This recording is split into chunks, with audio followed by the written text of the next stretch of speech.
बहुत समय पहले एक छोटे से गांव में रामू नाम का एक किसान रहता था। रामू मेहनती, ईमानदार और नेक दिल इंसान था।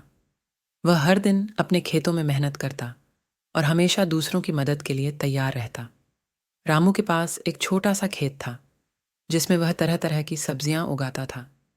उसकी मेहनत और लगन के कारण उसका खेत हमेशा हरा भरा रहता था। गांव के लोग रामू की तारीफ करते नहीं थकते थे और उसकी मेहनत की मिसालें देते थे। लेकिन रामू के पड़ोस में श्यामू नाम का एक और किसान रहता था। श्यामू आलसी और धोखेबाज था। वह हमेशा दूसरों की मेहनत पर निर्भर रहता था और कभी खुद मेहनत नहीं करता था।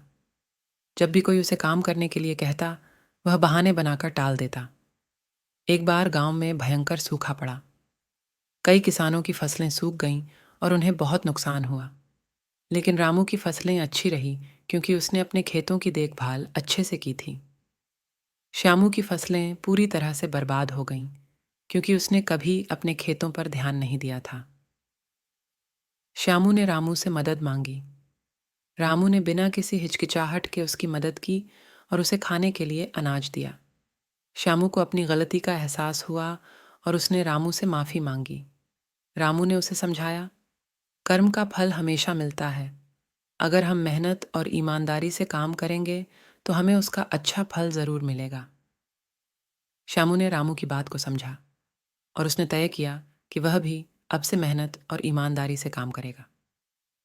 धीरे धीरे श्यामू ने भी मेहनत करना शुरू किया और कुछ समय बाद उसका खेत भी हरा भरा हो गया। इस कहानी से हमें यह सीख मिलती है कि मेहनत और ईमानदारी का फल हमेशा मीठा होता है। हमें कभी भी आलसी और धोखेबाज नहीं बनना चाहिए, क्योंकि कर्म का फल हमें ज़रूर मिलता है।